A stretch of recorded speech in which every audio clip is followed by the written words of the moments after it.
Hello everyone, this is Govind Singh Negi and welcome to my channel Economics with Govind sir. So student, yesterday we have discussed about the Indian economy on the eve of independence. Now today we are going to discuss the topics that is a agricultural sector. That is a agricultural sector या agriculture sector. तो आज हम पढ़ेंगे agriculture sector के बारे में before 1947। 1947 से पहले इंडिया की इकोनॉमी एग्रीकल्चर सेक्टर पर कैसी रहती थी। आप सबको पता है 1947 से पहले India economy is totally based on rural area. जो इंडिया इकोनॉमी थी वो रूरल एरिया पर बेस रहती थी, यानी ग्रामीण क्षेत्र पर ये हम टोटली निर्भर थे। और जो ग्रामीण क्षेत्र हैं इनका जो मेन काम रहता था, इनका जो प्राइमरी एक्टिविटी में ये लोग ज़्यादा एक्टिव रहते थे। प्राइमरी एक्टिविटीज़ जो प्राथमिक क्षेत्र पर ज़्यादा रहते थे और प्राइमरी एक्टिविटीज़ के अंदर ये लोग क्या करते थे, एग्रीकल्चर करते थे। तो इसीलिए इंडिया के ज़्यादातर लोग एग्रीकल्चर पर बेस्ड यहाँ पर रहते थे। ये बात चल रही है 1947 से पहले। अब इंडिया का आधा से ज़्यादा मतलब हम बात करें around 85%, around 85% of the people are living in a rural area. 85% लोग क्या करते थे, गांव में रहते थे। और वो लोग डायरेक्टली या इनडायरेक्टली, हमने बोला डायरेक्टली या इनडायरेक्टली किससे जुड़े हुए थे, खेती बाड़ी से जुड़े हुए रहते थे। तो यहाँ पर इनका मेन काम हो गया एग्रीकल्चर। लेकिन जो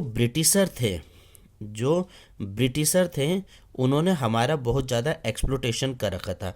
बहुत ज़्यादा उन्होंने हमारा क्या कर दिया था, शोषण वगैरह कर रखा था, ख़ास तौर पर एग्रीकल्चर। हम एग्रीकल्चर पर बेस्ड थे और वो एग्रीकल्चर को ही बर्बाद करने पर लगे हुए थे। तो हमारी इकोनॉमी कैसी होती थी उस time, that is A stagnant economy. STAGNANT, stagnant economy हुआ करती थी। स्टैग्नेंट इकोनॉमी मतलब वो इकोनॉमी जो बढ़ तो रही है लेकिन बहुत धीरे करके बढ़ रही है। यानी ग्रोथ तो है, ग्रोथ बट लिटिल ग्रोथ बढ़ तो रहे हैं लेकिन क्या है, बहुत कम बढ़ रहे हैं। उस प्रकार की इकोनॉमी को हम बोलते थे स्टैग्नेंट इकोनॉमी। लेकिन हम स्टैग्नेंट थे क्यों, हमारा क्या रीज़न था, what are the major reasons for stagnant. जब हम इतने लोग खेती बाड़ी पर थे लेकिन फिर भी उनका मेन रीज़न क्या था कि हम एग्रीकल्चर पर इतना ज़्यादा बेस्ड रहते थे और फिर भी हम धीरे धीरे थे। तो आपको पहला पॉइंट इसका याद रखना है, हमारे हैं land settlement system. That is a land settlement system. Land settlement system का मतलब हो गया कि यहाँ पर जो ब्रिटिशर थे उनके द्वारा हमसे लैंड में क्या लिया जाता था, टेन्यूर वगैरह लिया जाता था। तो हमसे क्या इनके बदले में लगान वगैरह लिया जाता था। तो 3 प्रकार के लैंड सेटलमेंट सिस्टम यहाँ पर हुआ करते थे।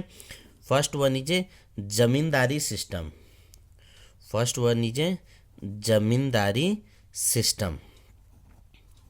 Second one is a ryotwari system. And third one is a Mahalwari system. 3 प्रकार के सिस्टम भी हमसे लागू करते थे। 3 प्रकार के सिस्टम ये हमसे टैक्स लेते थे। क्या लेते थे, हमसे एक प्रकार से कर लेते थे। और जिनमें भी कर में भी जो सबसे ज़्यादा फॉर्म्स लिया जाता था that is A zamindari system, जिसको उनके भाषा में उस टाइम हम बोलते थे लगान। हमसे जितना भी प्रोडक्शन होता था उसका हमसे ये टैक्स लेते थे।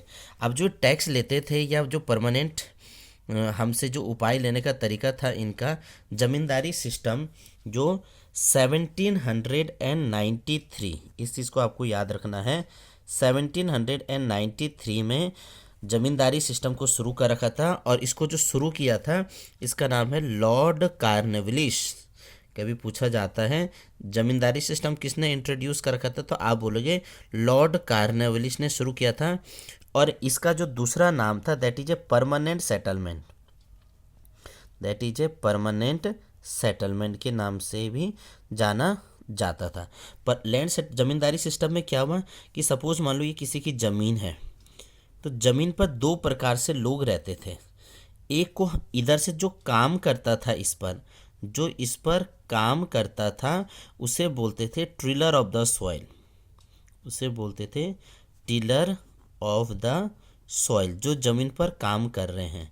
और जो ज़मीन का क्या है मालिक है, जो ज़मीन का मालिक है उसे ये बोलते थे owner of the soil, owner of the soil. तो जो ज़मीन का मालिक है उसने क्या कहते हैं खेती बाड़ी करने के लिए लोगों को दे दे कि भैया आपने इसमें खेती बाड़ी करना है, और इसके बदले में आपने एक फिक्स डेट पर, एक फिक्स डेट पर इतना सम अमाउंट मेरे को जमा करना है ताकि मैं उसे गवर्नमेंट को जमा कर सकूं। तो प्रोडक्शन अच्छा हुआ तो जो काम करने वाला बंदा है वो तो दे देगा, आपको लगान दे देगा, लेकिन मालिक को इससे कोई फ़र्क नहीं करता, चाहे प्रोडक्शन अच्छा हो चाहे प्रोडक्शन ख़राब हो, उनको लैंड पर से हमें इतना परसेंट लगान चाहिए ही होता था। तो किसान के ऊपर भी बहुत बड़ी दिक्कतें आ जाती थी। क्यों? क्योंकि हम उस टाइम पे मॉनसून पर ज़्यादा बेस्ड रहते थे। अच्छा मॉनसून तो अच्छा प्रोडक्शन, ख़राब मॉनसून तो ख़राब प्रोडक्शन। तो ये हमारा क्या हो गया, लैंड सेटलमेंट सिस्टम हो गया। दूसरा जो हमारे सामने दिक्कतें आई that is a commercialization, that is a commercialization of agriculture. Commercialization of agriculture का मतलब हुआ कि पहले लोग जो खेती करते थे वो खेती करते थे सिर्फ खाना अपने भरण पोषण के लिए, अपना जो खाना खाया बस उससे उतना ही रहते थे। लेकिन अब ब्रिटिशर ने बोला कि भैया अब आपको जो खेती करना है वो क्या करना है, आपका खेती होना चाहिए फूड से कन्वर्ट होकर अब आप जाओगे कैश क्रॉप की तरफ। कैश क्रॉप ऐसा क्रॉप्स जिसको आप प्रोडक्शन करोगे और मार्केट पर बेचोगे, जिसके बदले में आपको क्या मिलेगा, हैवी अमाउंट पर पैसा भी मिल जाएगा। तो पहले लोग गेहूँ चावल वगैरह का प्रोडक्शन करते थे। अब बोला भैया ये गेहूँ चावल वगैरह का नहीं करेंगे, आपको कैश क्रॉप में जैसे कि आप प्रोडक्शन करोगे कॉटन के, आप प्रोडक्शन करोगे जूट के, आप प्रोडक्शन करोगे इंडिगो के। अब इस प्रकार के प्रोडक्शन तो करेंगे तो ये क्या बन जाएगा, इनके कैश क्रॉप, नगदी फसल, नगदी फसल मिलेगा, मतलब सीधा आपको पैसा मिल जाएगा। तो अब इंसान जो वहाँ पर के जो किसान वगैरह रहते थे वो गेहूँ चावल या खाने पीने की चीज़ें कम प्रोडक्शन करते थे और ये वाले चीज़ों का ज़्यादा प्रोडक्शन कर देते थे क्योंकि इनको अच्छा खासा पैसा वगैरह मिल जाता था। जो थर्ड हम इसमें जो आपको पॉइंट बता रहे हैं that is a low level of productivity, low level of production and productivity, low level of production and productivity. जो प्रोडक्टिविटी होती थी वो भी बहुत कम होती थी, प्रोडक्शन भी कम होता था और प्रोडक्टिविटी भी कम होती थी।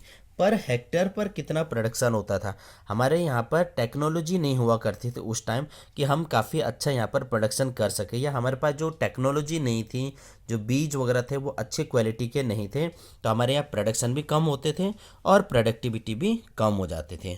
और फोर्थ कारण है स्कैरसिटी ऑफ इन्वेस्टमेंट। कोई भी बंदा या ब्रिटिशर गवर्नमेंट कभी ऐसा नहीं चाहती थी कि इनका भी सुधार किया जाए, वो हमारे खेतों में इन्वेस्टमेंट भी नहीं करते थे।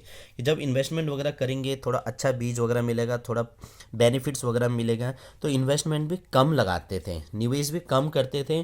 तो प्रोडक्शन होगा तो ठीक है, नहीं होगा तो हमारा क्या जा रहा है, ब्रिटिशर की एक ही थी, हमें तो हमारा लगान वगैरह मिल रहा है। इसलिए इंडिया की इकोनॉमी काफ़ी पिछड़ी हुई रह गई थी, जबकि हम एग्रीकल्चर पर इतना ज़्यादा यहाँ पर हम फोकस करते थे।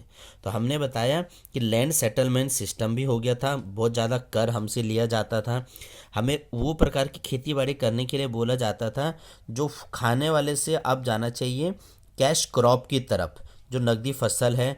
प्रोडक्शन भी कम होते थे और प्रोडक्टिविटी भी कम होते थे और इन्वेस्टमेंट भी नहीं किया जाता था। ये चीज़ थी हमारी एग्रीकल्चर सेक्टर में। बाकी हम नेक्स्ट वीडियो में देखेंगे। पसंद आए तो प्लीज़ लाइक करना।